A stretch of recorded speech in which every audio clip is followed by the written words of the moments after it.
Nosotros estamos recorriendo los barrios, los lugares de trabajo. En la provincia tenemos alrededor de 15 localidades donde justamente presentamos lista, sobre todo para llevar la cuestión, para tratar los problemas con los vecinos, con los trabajadores, con las mujeres, con las trabajadoras, tratar los problemas fundamentales que tiene la provincia.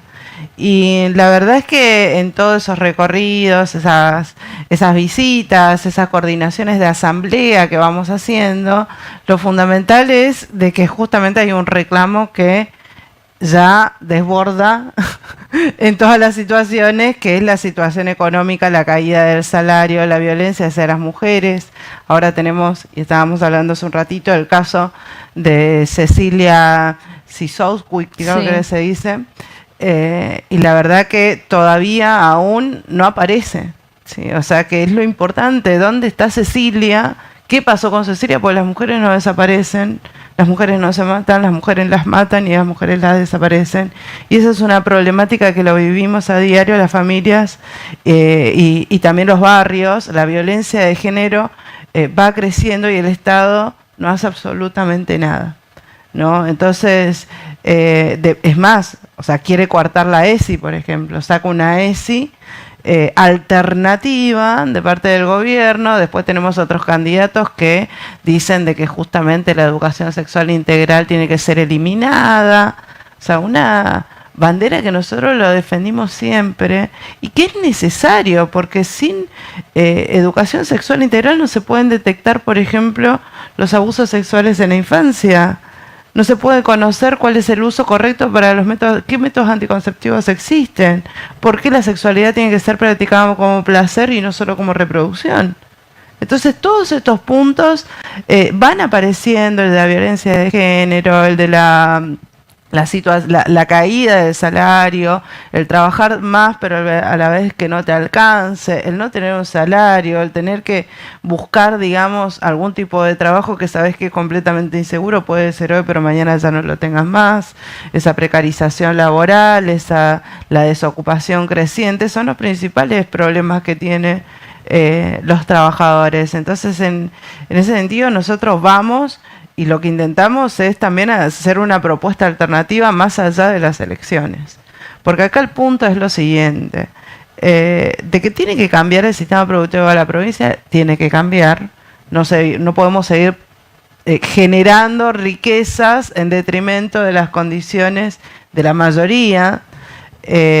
No puede seguir un ajuste en educación ni en salud, cuando justamente son los servicios esenciales que necesita la población, y por esa razón el debate junto con los trabajadores van más allá de las elecciones. Estemos en elecciones o no, nosotros tenemos que debatir qué tipo de provincia queremos y cómo empujar a que eso se cumpla, cómo seguir proyectando con nuestros reclamos esos derechos que son elementales.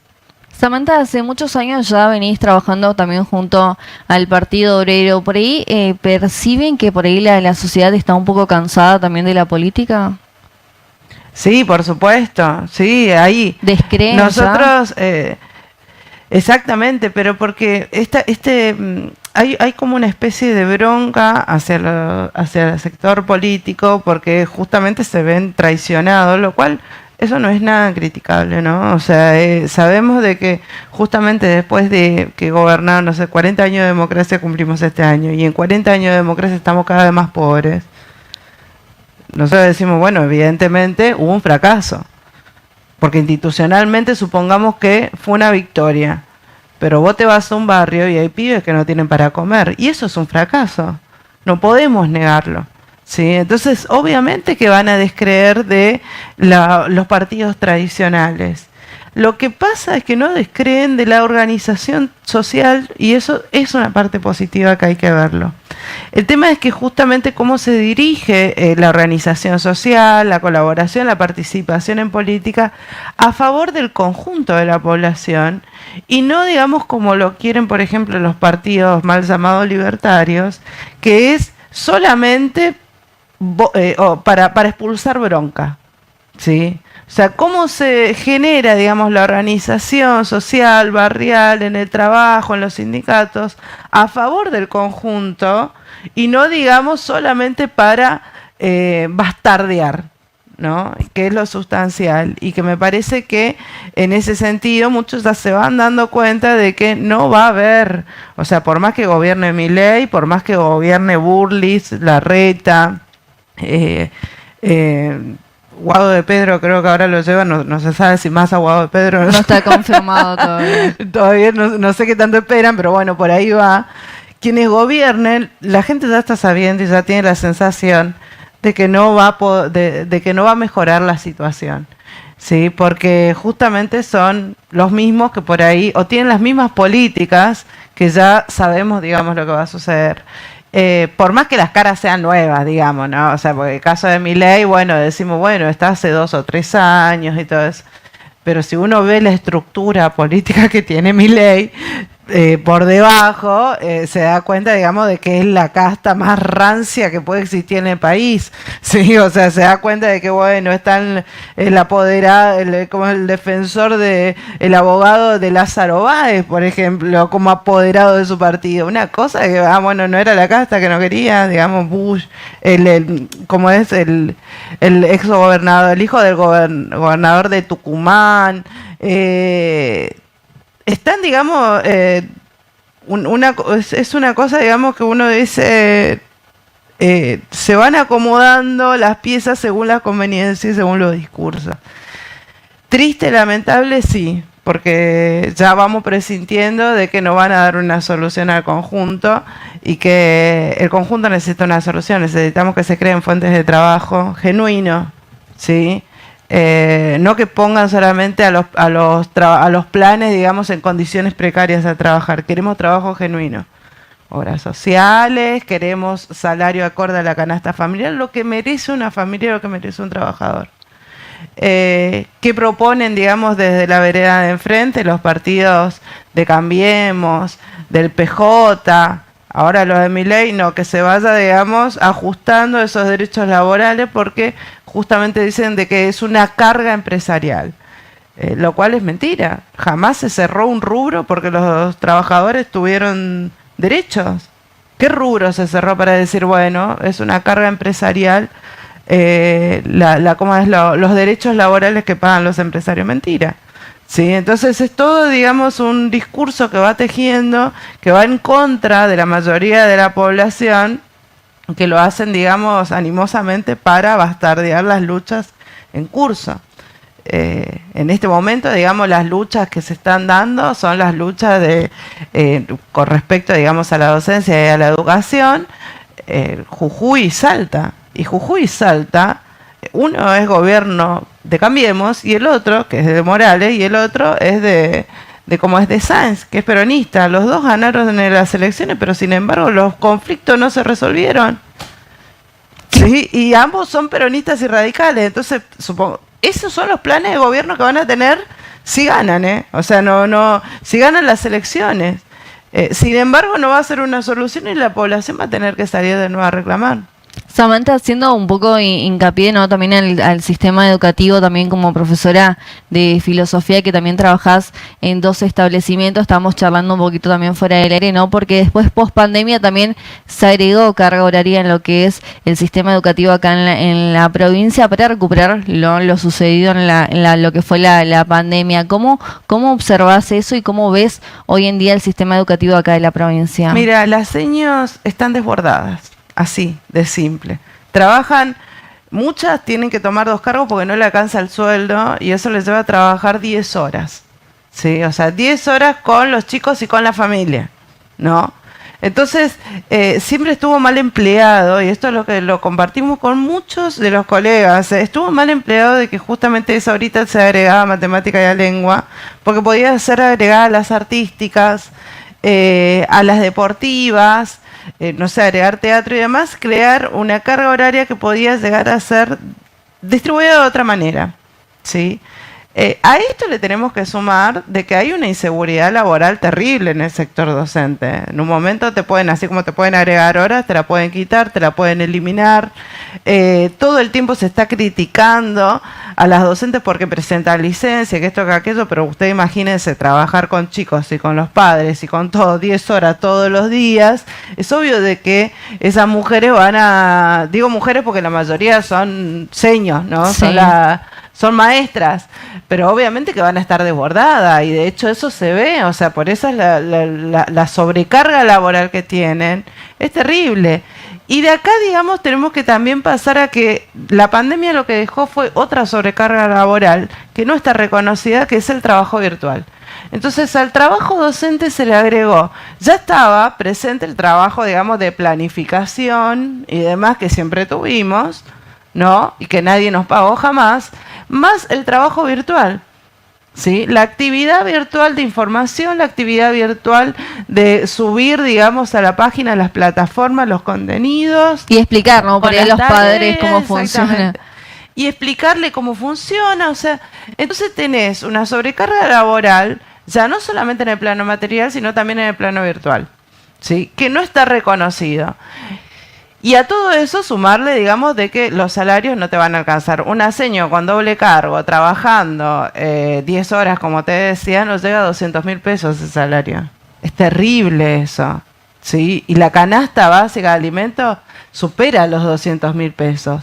O sea, puede trabajar 10 horas, y eso es algo que quedó en claro en los últimos tiempos. La gente trabaja mucho y aún así no puede vivir con lo que gana. Sí, o sea, el salario sigue siendo escaso. En el momento de... Nosotros habíamos propuesto en la Cámara de Diputados, cuando lo teníamos a Aurelio de diputado, habíamos propuesto de que justamente los cargos, y sobre todo en pandemia, tenían que ser parejas pedagógicas. O sea, 2 profes por aula, porque teníamos también el problema, y existe en la provincia, de que hay muchos institutos de formación docente y muchos colegas que no consiguen trabajo y están recibidos. ¿Sí? Entonces, con la pareja pedagógica, lo que se hacía era generar un puesto de trabajo y a la vez, digamos, alivianar el trabajo docente. ¿Sí? Claro. O sea, era ultra necesario, no era un capricho, es necesario realmente. Sí, en el aula no es lo mismo que estén dos seños, que estén coordinando todas las tareas, que esté una soportando absolutamente todo.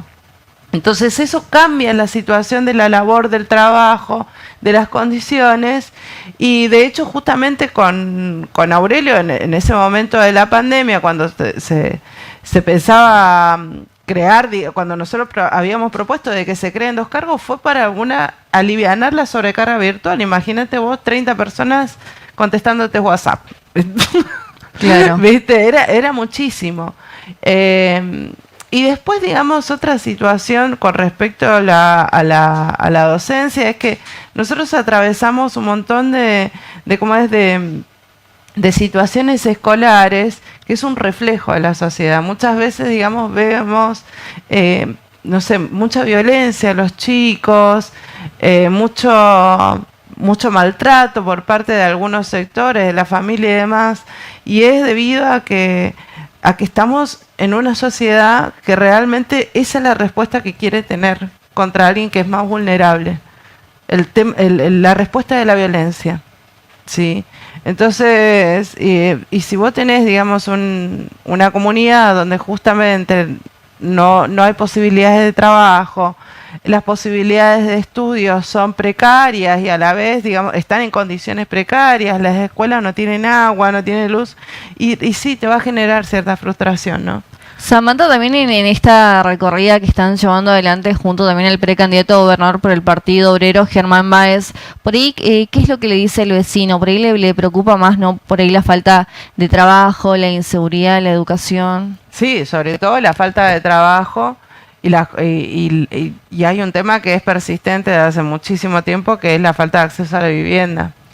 En los barrios por ahí que hace un par de años atrás aparecían como barrios carenciados, hoy ya nos encontramos donde hay varios alquileres y la gente no puede acceder a un terreno para vivir, ¿no?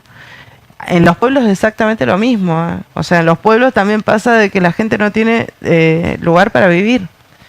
Y uno dice de que, bueno, pero en Pampa del Indio hay terreno. ¿Cómo no va a haber terreno? Bueno, los tiene todo Don Pano.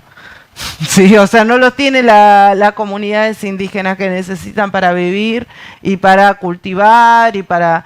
No, no necesitan eso, no necesitan, digamos, no los tienen a los terrenos, lo tiene Don Pano y lo está justamente explotando Don Pano. Entonces ese desequilibrio del acceso a la vivienda, del acceso a la tierra para poder trabajar, también es un problema que genera una perspectiva que a largo plazo, digamos, sumamente destructiva para la mayoría de la población. Hoy tenés monte, lo vas a poder destruir. Dentro de 10 años ya no te va a quedar ni siquiera el monte. Y destruiste comunidades originarias y generaste un cambio climático que perturbó a la mayoría de la población y esas empresas ya no van a estar más. Sí, lo vimos con las tanineras, históricamente se fueron en el momento en que destruyeron todo lo que había que destruir y ya no generaba más ganancia. Bueno, exactamente lo mismo está haciendo Capitanist con la provincia. Está generando sectores donde justamente tengan una mayor productividad, supuestamente, que en realidad no es productividad, es solamente ganancia para un sector, porque no es muy productivo de que te destruyan el monte y que destruyan y que corran a las comunidades indígenas que habitan esos lugares,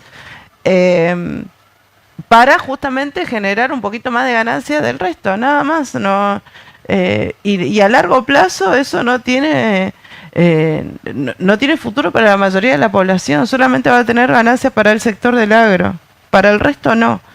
Y lo mismo pasa, digamos, en los barrios. En los barrios lo que se ve mucho es que no hay posibilidades de acceso a la vivienda ni a un terreno. Que la urbanización de los barrios está completamente parada. Nosotros vemos, bueno, sí, nos vamos a la placita, qué lindo, está limpio, vimos que limpiaron tal cosa, vimos que arreglaron bueno, sí, pasemos lo que es soberanía. Las calles son intransitables, te caen 2 gotas, no podés entrar, digamos. Yo trabajo en una de las escuelas después de Soberanía, que es el 83, y justamente los días de lluvia se suspenden las clases porque no se puede entrar a la escuela. Y es una escuela que está a 30 cuadras de la plaza. Sí, o sea, no es una escuela que está lejísimo, que está a 5 kilómetros. No, está acá nomás, ¿eh? Y la conoce todo, porque todos los políticos fueron alguna vez a querer instalar un foquito, por lo menos, ¿viste? Y a querer inaugurar algo ahí. Pero toda la situación, digamos, y en los mismos barrios, lo que se ve mucho es esto. Después otro de los reclamos que aparece, la inseguridad laboral, por supuesto. Pero otro reclamo que aparece mucho es la poca asistencia que reciben los comedores, los merenderos y la poca asistencia a las mujeres que sufren violencia de género. ¿Sí? La poca asistencia que hay lleva de que justamente la única forma de quizás evitar ciertas situaciones de violencia es con las colaboraciones de las vecinas. ¿Sí? Pero no llega la asistencia psicológica, no llega la asistencia económica, habitacional de las víctimas, que es necesaria una asistencia habitacional. Una asistencia económica es fundamental porque justamente muchas veces el apego se da por la situación económica, porque dependo para poder sobrevivir y poder llegar a fin de mes, dependo de la obra social de mis hijos, dependo de esa persona porque es la que puede llegar a traer más plata a la casa. Todo eso, digamos, lleva a que la violencia de género siga avanzando y nosotros lo hemos reflejado, porque ya van 6 femicidios en lo que va a la provincia. Ahora está desaparecida Cecilia, todavía, digamos, no sabemos dónde está y no vemos que haya rastro de dónde pueda llegar a estar, y lo cual lo que queremos saber es dónde está Cecilia. Primero que aparezca Cecilia, después debatimos todo lo demás. Y toda esta situación lleva, digamos, a que sí haya un descreimiento, como te decía, ¿no? Pero son las principales preocupaciones: educación, salud, el trabajo estable y la violencia de género son las principales preocupaciones que tienen los barrios. Samantha, estamos a 8 días de las PASO, justamente también cae en el Día del Padre. ¿Qué pensás que puede pasar el día domingo y ya después de cara a las generales? Y no sé si sirve especular, pero yo creo de que sí se va a ver una elección donde la participación de la comunidad va a tratar, digamos, de desprestigiar el voto a los partidos tradicionales. Sí, o sea, no va a ir a parar el voto hacia esos sectores, va a haber mucho rechazo de la población, pero también necesitamos, y ahí viene, digamos, el por qué el Partido Obrero se presenta, necesitamos de que haya una participación de las elecciones donde uno refleje las necesidades que tiene, y el Partido Obrero es el partido donde justamente nosotros siempre estamos planteando y cuestionando al poder político, pero no lo hacemos solamente de palabras, sino que lo hacemos acompañando a los diferentes sectores. Sí, o sea, no lo hacemos solamente en elecciones, sino que lo hacemos cuando no son elecciones. En ese sentido, bueno, a la población le llamo a que el domingo que viene tratemos de pensar cuáles son las necesidades, cuáles son los proyectos. En las redes sociales van a encontrar nuestras plataformas, pero fundamentalmente que pensemos qué tipo de provincia queremos, no solamente para uno, sino también para mi vecino, que es trabajador igual que yo, para mi prima, que es, no sé, ama de casa y tiene un laburo que no está reconocido, para mi mamá que sufrió violencia de género, y todo esto, ¿no? O sea, que pensemos en que no solamente el voto es una preferencia individual, sino que tiene que ser un voto que genere un bienestar general para los demás. Mi voto es individual, pero yo tengo que pensar en que ese voto puede ser positivo para el resto. Sí, o sea, de que ese proyecto político va a venir a solucionar al resto. No es un partido de fútbol las elecciones. Me canso de decir esto porque siempre por ahí se confunde. No es fulanito contra menganito. No es esto. Sí, no es una propuesta política de salida a la crisis. Así lo tenemos que plantear, así lo tenemos que entender, y así es como el Partido Obrero está pidiendo, digamos, el voto, que se apoye el voto hacia el Partido Obrero, por una cuestión de que somos los únicos que canalizamos todos esos problemas sociales y lo queremos transformar en un proyecto político general. Samantha, antes de despedirnos, bueno, estamos quedando sin tiempo, queremos que le digas a la gente, ¿no?, porque el día domingo también tiene que elegir esta propuesta de Germán Báez como precandidato a gobernador de la provincia del Chaco y a vos también como vicegobernadora, así que ahí tenés tu cámara para que le digas a la gente y le mandes un mensaje. Bueno, fundamentalmente en el Partido Obrero lo que hacemos, y junto con Germán Báez, es que somos del sector de los trabajadores. Tenemos un plan de gobierno que incluye sobre todo el reconocimiento y los reclamos de los trabajadores, más allá de las iniciativas que por ahí puedan llegar a escuchar.